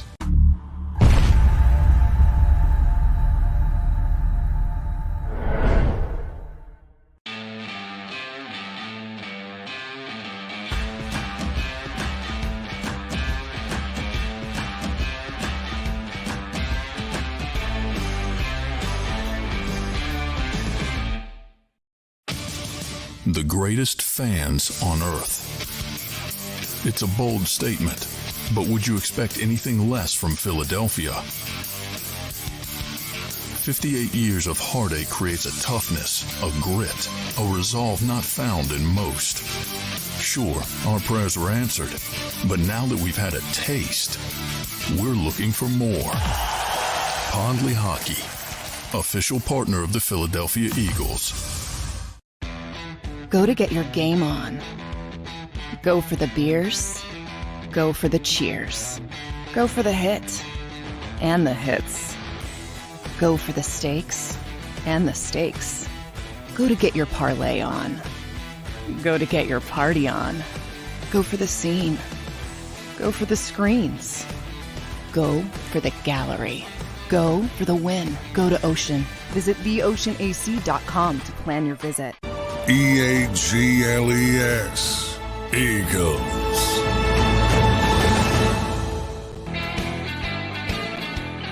Appreciate you streaming in with us here on Birds 365. A Monday after an Eagle win. A not impressive Eagle win, a not awe-inspiring Eagle win, but an Eagle win just the same. And McMullen and I have been sharing our opinions on the game for the last hour and 20 minutes. We're going to get a third opinion. Well, actually a fourth, because we got BLG early. But we got Kayla Santiago to join us here for hour number 2, part of the JAKIB Media Eagles post-game show. Kayla, give me one word, or you can take an entire sentence if you need it, to describe yesterday's Eagles win. Uh-oh. We got a muting problem. Or are you muted, or we don't have your microphone on? Let's see. Push a button or two, and we'll see if we can get Kayla on there. Give it another try, Kayla. Nope, we still don't have her. We'll try. Zander, we'll try to get her back. We'll see microphone issues. We'll see. And again, I apologize for not being able to watch the post-game show. I was on the air on CBS. You should apologize. You got me and Seth Joyner on the set together. By the way, it was fun watching. I don't like it because I had some travel issues for those who don't know. So I didn't make it to the game. It was fun watching the game with Seth, but yeah, I like being at the game, Joe. What was Seth's thoughts about the aggressiveness of the Eagles defense? Because that's Seth's ballywick. Oh, well, he's always, they're not aggressive enough. Not aggressive enough. I think he was a little bit happy. A lot yesterday. I was surprised by how much they brought. Yeah, there was. He mentioned to his naked eye. We got to rewatch the game, but there was a couple run blitzes, which typically they didn't do. But I don't think they had to do it as much last year. But yeah, Seth does not like that the Eagles don't put more emphasis on run support. And they don't. I mean, that's part of their philosophy. Light boxes, get the extra guy in coverage, the +1 in coverage. He does not like that. And the devaluation of the linebacker position. I mean, you really saw it. I mean, when Nakobe's off the field, it's just crazy. You see it, because he's unproven, but you can see he's got talent. You can see there's potential there. But then all of a sudden you're down to Christian Ellis and Zach Cunningham and thinking about you only don't even have Nicholas Morrow to go to because he's on the practice squad. You didn't elevate him. I've said it. How many times have I said it, Jody? They've taken it too far. I agree. That's where Seth and I kind of differ. Like he thinks you should value the linebacker position because he's a linebacker. He's a borderline Hall of Fame linebacker. He's a great linebacker. but the game has changed. So I agree to a certain point with the Eagles' devaluation of the position, but they've taken it too far. I really believe that, Jody. You and I both do. I guess you, I, and Seth do. But the one thing about the linebacker, you can't say the light box stuff. When Seth played, it was like an exception to the rule when a team put a third wide receiver out there. It was running back, fullback, 2 wide receivers, tight end. That's what football looked like when Seth Joyner played. Yeah. Nowadays, how many if you can look it up, if you know where to look it up, how many plays did the Patriots run yesterday where they didn't have 3 wide receivers on the field? How many plays did the Eagles run where they didn't have 3 wide? It's just a given. The National Football League has become a 3 wide receiver on almost every play league. Well, yeah, I mean, if you look at the Eagles, for an example, they had 66 offensive snaps. Devontae was on the field for 65, AJ for 60, and Quez Watkins for 52. So, they're in 11 personnel most of the time. The Patriots, they had Bourne on the field for 73 of 80. Butte for 55 of 80 and Juju for 43 of 80. So those were their top 3 receivers. And remember, they're a team that likes to run the football, but they threw it 54 times. 50 plus. Because they had to. They got behind, and that's the way the NFL works. And they probably don't have the talent at wide receiver to do that. And their tight ends are better than their wide receivers. Hunter Henry, predictably, the Eagles had a lot of trouble with him. Mike Gesicki, they were able to handle him pretty well. But, they had a big issue with Henry. And as you mentioned, Hawkinson coming in, who's even better than Henry, at least from a pass-catching perspective. Tight ends could be a problem this year for the Eagles. Right, and they were in game number 1. That does scare me a little bit. And Chris, would you say Christian Ellis, if he's going to be playing a lot this week? I'm hoping that Nakobe Dean is fine and it was only a minor thing and they got the MRI just to be overly precautious. That wasn't great by Cunningham yesterday. Christian Ellis, would you call coverage a strong suit of Christian Ellis's? Not in compared to the other Pro Bowl level linebackers in the league, but just within his own game, would you say coverage is one of his strong suits or one of his weaknesses? I would say he's the best coverage linebacker the Eagles have. Does that mean it's a strength? No. Right. He's not, he's not Levante David. He's not Derek Brooks in his prime. But I think he's the best the Eagles have in coverage. He looked good in the spring and at least the beginning of summer in coverage. Let's see. Are we going to try to get Kayla back here, Zander? Let's give it a shot. Should be good now, guys. Yes. There you go. We can hear. Sorry about that. There we no go. Problems. It's streaming. We always have these issues every now and again. Good to see you, Kayla. Your debut on the JAKIB Sports post-game show. Jody was going to ask you your first thought on the game, but before we get to that, your first thoughts on sharing the stage with Seth Joyner and D Gunn. It was awesome. I mean, they're super talented. And it's Mikey great Ness, to by work. the way. Yeah, they were all great. Everybody involved there, just learning so much from them. I originally am from South Jersey, Philadelphia area, so I actually did watch them when I was younger as well. So it's kind of surreal and kind of full circle to be working one-on-one with them right now, and I'm really excited for the rest of the year. Kayla, I did ask you the question earlier. We couldn't hear your response, so now that we got your mic up and running, we're going to get that. There we go. Word, phrase, sentence. If we got to take a paragraph. Eagles win. Don't wow anybody. Not impressive, but a W is a W is a W. How do you describe it in short term? How do you put a caption on the Eagles' 25-20 victory over the Patriots? I would say preseason matters and then disappointed, but not worried. Ooh, I like I all like of it. that. Very I good. like it. Preseason. Now, how much does preseason matter? Is Well, it, I think you saw it last night, the fact that I don't think they need to play all 3 preseason games, and I get injuries a worry, but I think all around the NFL yesterday, you saw that week 1 was almost that 4th preseason game. They're just nobody was really on key on both sides of the ball, especially for Philadelphia last night. And I think it's hard with the new offensive coordinator as well to really be able to coordinate this offense, you could say, against Bill Belichick when he hasn't had a game with all of them together on even one snap. So I think even if the starters can just play 1 quarter in the preseason, that might even help to get the game speed because it's different than practice. All right, I'm going to age and date myself here. And Kayla, I can tell, is significantly younger than either me or McMullen. Certainly younger than me. What gave it away, Joe? Not too hard to figure out. I did have cereal this morning, and although I didn't need to go out for milk, I had plenty in the fridge. Had I needed to and gone to the store, I had a fear that maybe I would see Dallas Goedert's picture on the back of my milk carton. See, now John gets this. Kayla might not, but that's what they used to do, put missing kids on the back of milk cartons. Which Dallas is disturbing, by the way. I never understood that. We're digressing, Kayla. Go ahead, Jody. Sorry to get us off track, but I had to go milk because Dallas Goedert was missing in action yesterday. You want me to go MIA? Go into the weeds of battle? Just a complete no-show yesterday on the scoreboard, on the field.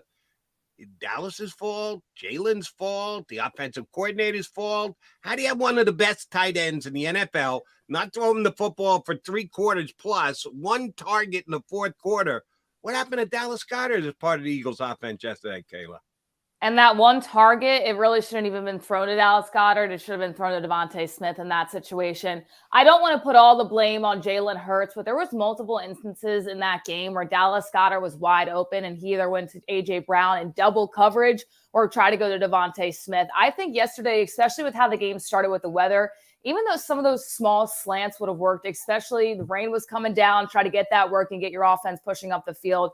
I'm not too much in panic mode right now because if you guys remember last year, kind of the same thing happened with Devontae Smith, and then that connection started to heat up. It's crazy to me, though, that he only had 1 target and didn't even have a catch in that game. I mean, you need to get this guy involved, and if you don't, they're in a lot of trouble. But once again, it's week 1. I just think that Jalen wasn't on his P's and Q's, you could say, and hopefully against the Vikings with just 4 short days, he'll be able to really get Dallas Goedert involved because if not, it's a waste of talent right there. You can't go 2 weeks without throwing to one of the best tight ends in the National Football League. Yeah.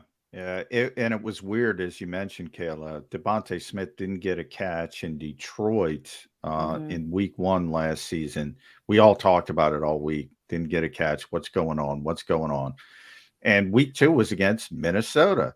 And they got him, I think the first 2 plays, they went to Devontae Smith. Bang, bang. I wouldn't be surprised if the same thing happens with Dallas Goedert this week. But Brian Johnson, I'm surprised. Well, I guess I shouldn't be surprised. But throughout the offseason, people are like, yeah, it'll be fine. Brian Johnson, so much talent. Who cares about Shane Steichen? We've turned the page. Wasn't fine, at least for week 1. Is that more of that lack of preseason, the rustiness, or is it more maybe they have an issue and maybe it's a bigger deal being a play caller and there's sort of an art to it? Where do you land on that curve?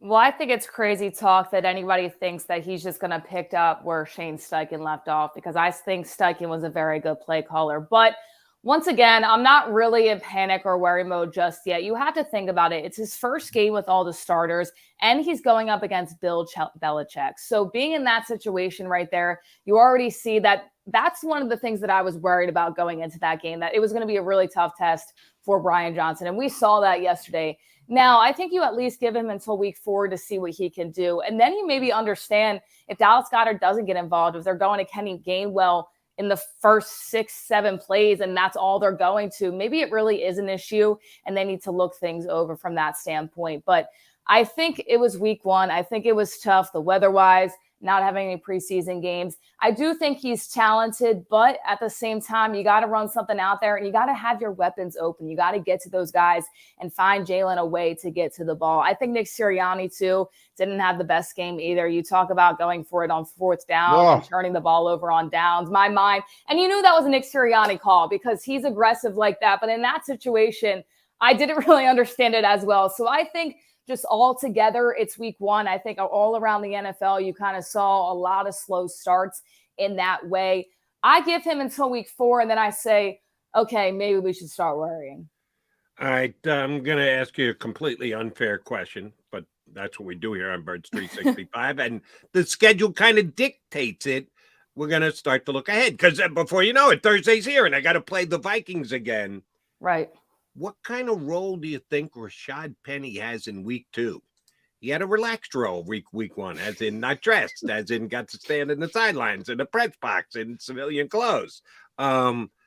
Is this going to be an ongoing thing? Does he get dressed and fill the Boston Scott role, which means handful carries at best? And probably not, because Boston is still the kick returner. The DeAndre Swift role, are they going to flop and go, we'll run Rashad Penny the same way we did Kenny Gainwell and just use one of our backs as our main guy like they did last week? What's the Caleb crystal ball say for Rashad Penny week 2? It's weird and it's hard to predict because Swift, he got about 2 touches in that game, and that's absolutely crazy. Nick Sirianni said in the post-game press conference too, you can't end a game like that. So when you're talking about adding Rashad Penny into the mix and Swift only having 2 touches, that worries me just a little bit. I do think if he's healthy, like they are saying, that they should dress him, because I don't necessarily think Kenny Gainwell should be getting that many touches to start out the game. I do think that they're going to like him as their number 1 back, and I do understand that. But you have these guys in your running back room. I would like to see a little bit more of a rotation, because I do think Kenny Gainwell is good, but in certain instances, he's not the guy. He's not the brutal back that's going to push and push and push. I think those other guys are. So I would like to see him get dressed on Thursday. And if he is, I think you got to put him in that situation. You got to figure something out. You got to have a little bit of a rotation, because after the beginning drive, it was very stagnant in the run game. And maybe they'll have more of an option to dress him with some of the injuries, depending on how healthy guys come into this short week. But we'll see if Rashad Penny has a role. But I think it's pretty clear Kenny Gainwell is going to be their lead back until he loses the job, so to speak. So it's his to lose at this point. Defensively, Kayla, I think, they made some splash plays, starting with the Darius Slay, obviously the pick 6, and you had the big Jordan Davis turnover with the forced fumble. But there were some issues as well, particularly with the coverage in the middle of the field. They gave up a ton of yards on paper. Jalen Carter, on the other hand, if you want some positive, was off the charts. Where are you with the defense of this team after week 1? I'm a little worried, if I'm going to be honest with you. And Nakobe Dean, there's no really word on him, but he did end yesterday in a boot in his right foot. So that makes me very worried, because they're already thin right there as well. Fletcher Cox was also a little bit banged up. I'm not as worried about the Vikings, though, because I think Darius Slay had a really good game against them last year, and I think it will be the same thing.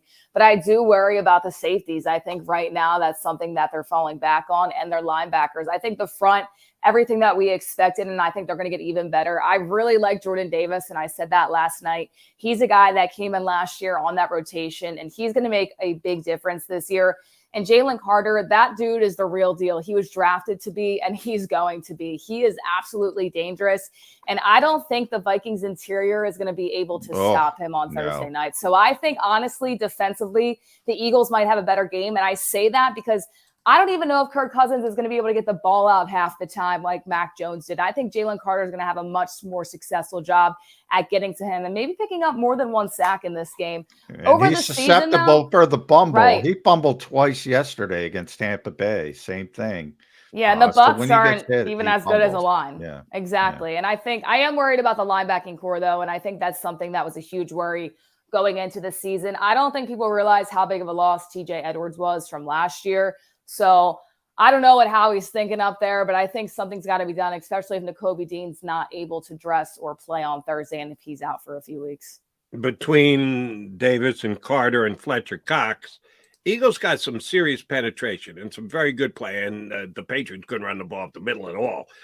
They were very good against the run against the Pats trying to go between the tackles. But they didn't get much off the edge. You would think with the guys getting the pressure, specifically Carter as much as he did, that somebody be able to make a play coming off the edge. Didn't get that yesterday. Hassan Reddick, one tackle, one pressure. That's it. Hand probably still bothering him. What do you think the Eagles' issue was? Because last year they were phenomenal coming off the edge and 70 sacks. What do you think the issue was yesterday? I think you just touched on it right there, too. I think Hassan Reddick was a name we were calling time after time after time again last season. But I expect him to heat up as he gets healthier and as the season goes on as well. Once again, I think it's week one, and that's the thing that's been so tough to really be able to rate how this defense and offense may be, just because the lack of preseason play and really just playing in practice and trying to get all of that figured out. So I'm not too worried about it right now. I think Reddick is that guy that's going to lead that. And as soon as he gets healthy, I think they'll be completely fine. I think on the edge, they'll be a little bit set as well, especially with Reddick as he decides to get a little bit healthier. Coming into the season, Kayla, one of our big concerns, Jody and I, was special teams, probably more me. I was looking, wow, they were bad on special teams last year and they lost everybody. Well, week one, they were pretty darn good. I mean, Jake Elliott was the player of the game, in my estimation. Now, he's always been good, the good part of the special teams, but I was really concerned with Marcus Jones, who's an all-pro punt returner, maybe the best punt returner in football. He got a 21-yarder, but he had two other returns for 0 yards. Sidney Brown with a big hit, Josh Jobe, big coverage. I was impressed by the special teams. They might be better. They might have finally found some players for special teams. Third phase, nobody talks about it. I think it helped the Eagles escape Foxborough. I think special teams can win or lose you games, and we saw that yesterday. And I do want to touch on Jake Elliott real quick, because I know that people know what he is in Philadelphia, but I think that he doesn't get enough respect in the entire NFL. I know everybody's high on Justin Tucker, and he's probably the best kicker in the league, but you got to give respect to Jake Elliott's name. He single-handedly might have won that Eagles game last night. If it wasn't for him, if he doesn't make those, they're in some really big trouble. I mean, if he can consistently do this, not that the Eagles want to rely on a field goal every time they drive all the way up the field and only end up with 3 points, but Jake Elliott is a guy who consistently for Philadelphia has been there when he's been needed and getting those huge field goals. I was impressed with the special teams yesterday, and I think that's something that hopefully they can just expand on as the season goes on, because you can tell when a team has a bad special teams and it really affects them at the end of the game, and it's a win or lose situation sometimes. I give less credit to the special teams than John does. That was a nice fake punt that Aaron Sipas pulled in the middle of the game. Let me kick it. No, let me not. Let me run up 5 yards. Did he even play college football? Did Aaron Sipas play college football? Because they're allowed to do that in college. You can wait, let your whole defense get downfield and cover a punt. You can't do that in the NFL. That's against the rules.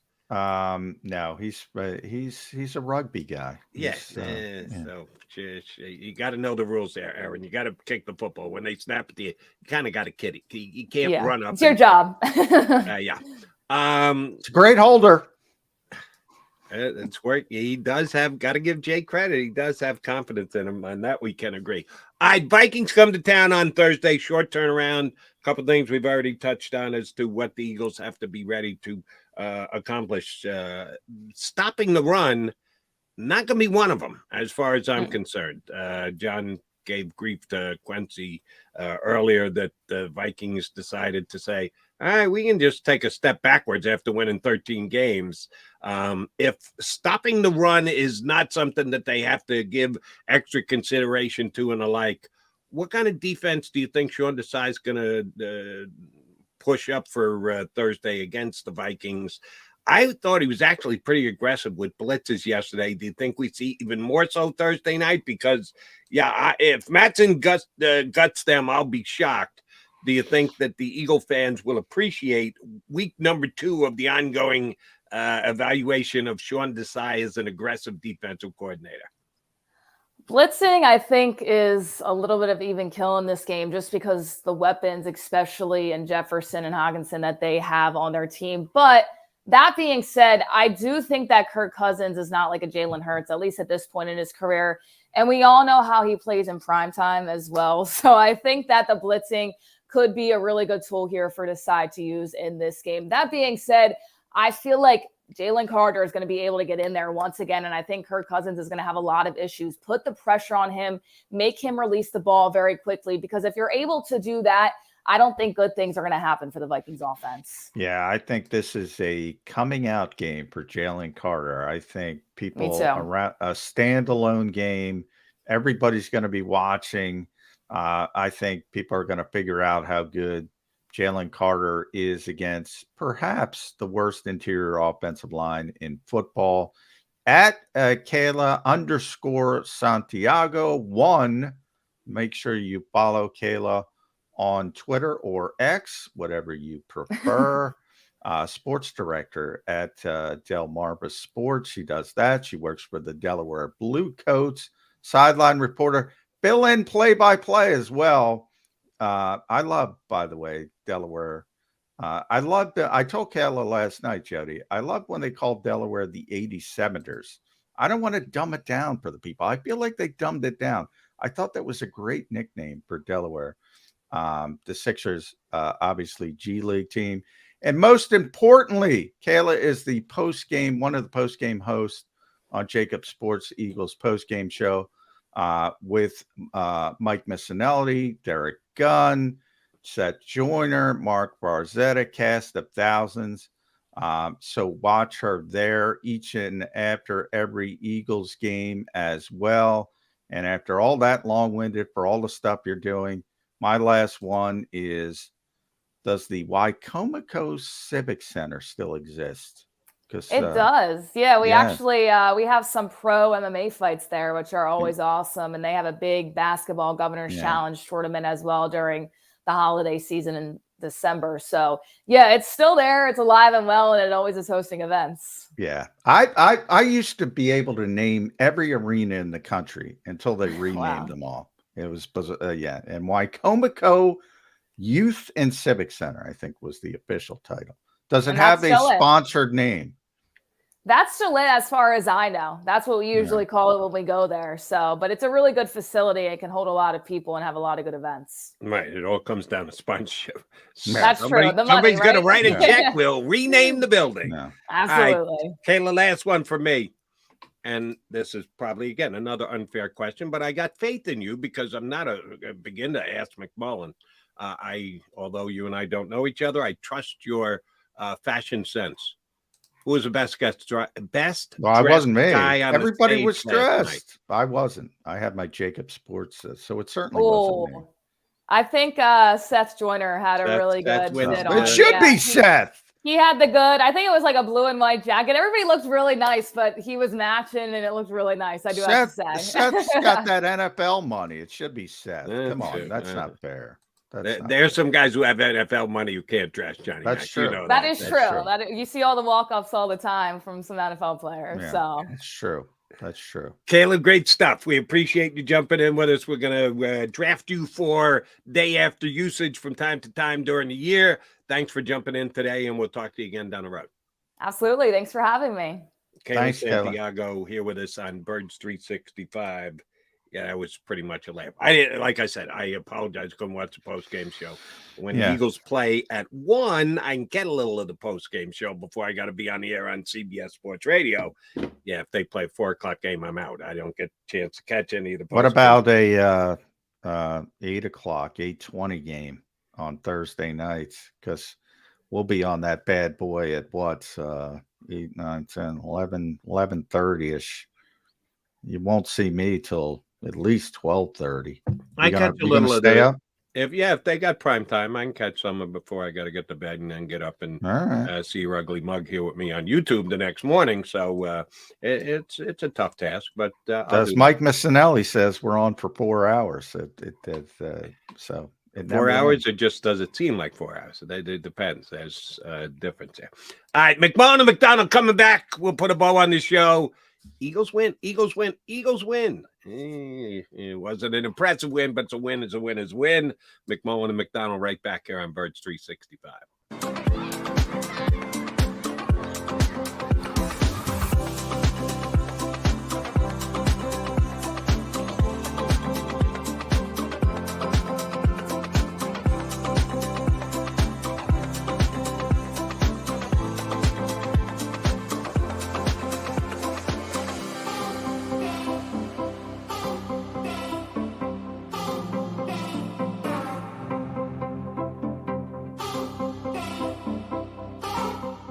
If you own a company and you're not producing a podcast, you're missing out. The public consumes messaging when they're ready. Join the professional podcast network of companies and let JAKIB Media Partners put you in the podcast arena. Come to our professional studio, or we'll come to your place of business and professionally produce your company podcast. Call JAKIB Media right now at 267-261-3428. 267-261-3428. Heading down the shore. Have a ball once more. Here, imaginations run wild and time stands still. Because here, you can find the best of the Jersey Shore, all on one 5-mile island. So leave the old you behind and get lost in the woods. Wild, wild, wild wood days.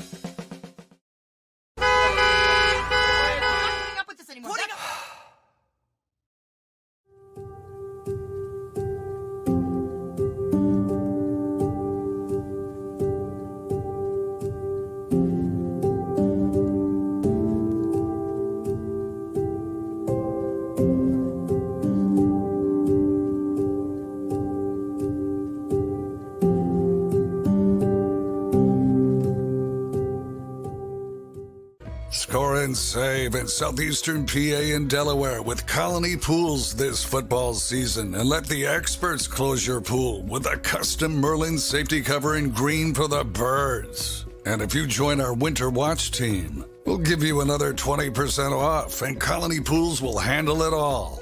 Keep your tiles on your pool, not in your pool. Fly with Colony right now, Birds fans. Visit flywithcolony.com.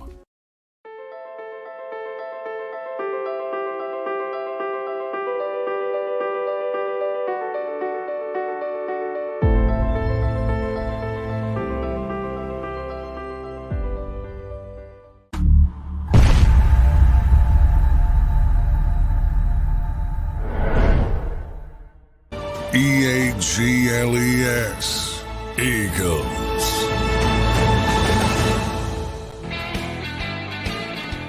Mac and Mac guys here on Birds 365. A couple minutes left before we exit stage left, but we exit stage left a winner. The Eagles won yesterday. Didn't wow anybody, didn't impress anybody.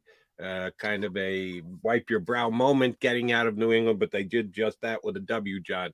So where does that leave them prepping for Thursday night? We know that it's a short week. Players don't like Thursday night. They like the extra money. Kelsey likes it. Kelsey likes it. He's the one who likes Thursday night games because he doesn't want to practice at all. So. Right. Kelsey is one of the few guys who doesn't need to practice and shows up and plays to the highest level of his game. So, yeah, most players don't like it. If you're given certain deference, I can understand why you would like it. How will the Eagles handle this week? And remember, it's the same for the other team. Here's the one thing that when the players complain or people make excuses for the players after the fact, oh, short week.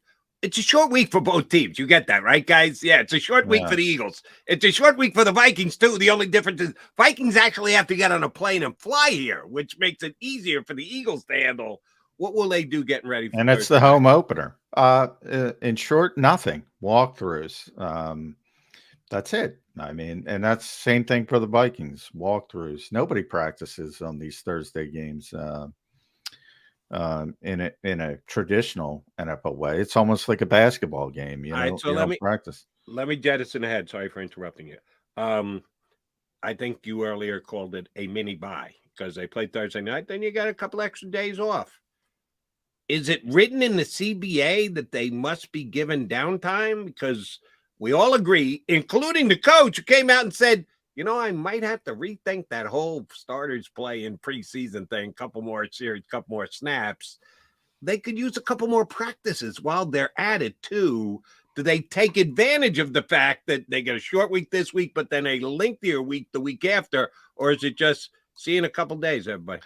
Now, the actual bye week, there is a CBA sort of, you have to give them the weekend off. Not in the mini bye week when you have the Thursday game. But, if they're 2-0 and I expect them to be 2-0, yeah, Nick's not going to play Taskmaster. And, I don't think,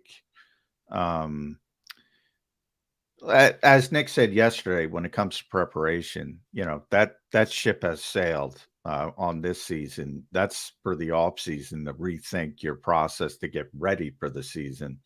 The last thing, especially now, you've already got the Kobe banged up, Pletch is a little banged up, Bradbury's a little banged up, and who knows who else came out with a little bumps and bruises. Yeah, it's not going to change this year. It might change in the off season, but that's off season stuff. All right, A+ to F, the range of grade, as good as it can get, worse as it could be. Overall, not offense, not defense, the entire team. Yesterday's grade for the Eagles for you would be what? C. I gave the defense I think a B-, and the offense a C-. Maybe I should have gave the special teams. The special teams I probably give a B, but overall I give them a C game. They played a C level average, game. I can agree with that. If they play another C game this week and walk out with let me come up with a score. How about 25-20 victory over the Minnesota Vikings? You think the coach goes, all right, take 3 days off? Yeah. They're 2-0. They're 2-0 and 2-0. But if they win with that same C-level game, same score at home, not on the road, same score, you think the coach will go, I'm trying to think about I don't remember what the schedule was last year. I'm sure he's going to give them, they might come back Monday. Yeah, I mean, if they're 2-0, I mean, he's not going to, as I said, he's not going to be a stern. And again, who knows, he's going to come out of that game banged up. Now that you're in season, it's not going to change. I mean, They believe what they believe. I've never been a football coach. I don't consider myself a football coach. I coached basketball for a lot of years, so I know about coaching. I just don't know anything about coaching a football team. Here's what I would do if I were Nick Sirianni. They win the game 25-20, not impressive, kind of get a break to go their way like the Patriot game, Butte not being able to get that second foot down. It's a carbon copy of this game. Here's what I do when the game is over. I go in and I ask my players, guys, how much do you think we should practice this week? How you guys feeling about? Don't ask Kelsey. Kelsey, make sure he's somewhere indisposed. But if you put it to the players, how do you think the players feel about the way they just move on? We won. That's all we need to know. Yeah, that's all we need to know. They're not going to say, "Oh, let's practice." Jalen might, but that's about it. Then get him on your side. Maybe you can get an extra practice out of these guys. That's about it. But they might do an extra walkthrough or something like that. But they're not going to get and they're going to win the game, so they're going to be in a good position, 2-0. Here's what I'm concerned about, which I just realized, believe it or not, yesterday when I was writing my notebook late after the postgame show. I realized for the first time the Eagles beat Detroit 38-35 in week 1 last season, and they lost the Super Bowl 38-35. So this means they're going to lose the Super Bowl 25-20. Oh, that's my concern, Jody. To the Jets, possibly Jets, which we'll be watching tonight. I'll have a question or two about that for you tomorrow. Much more Eagles conversation, brother. We're back tomorrow in less than 1 day. You gonna be here? I plan on it. McMullen and McDonald coming back here on Birds 365 on a Tuesday before a Thursday game. Don't forget Thursday game, folks. So we'll be getting you prepped already. We'll continue to analyze last night's game, but also start to look ahead to the Vikings tomorrow here on Birds 365 in 2 and 2. You've been listening to Birds 365, the destination for the passionate Eagles football fan who bleeds green. If it's Eagles football, we're talking about it. Debate inside the locker room and guests that are some of the greatest football minds from around the region. We hope you enjoyed the show. We know we had a blast. Make sure to like, comment, and subscribe, and we'll be back soon. But in the meantime, hook up with us on social media at JAKIB Sports. See you next time on Birds 365.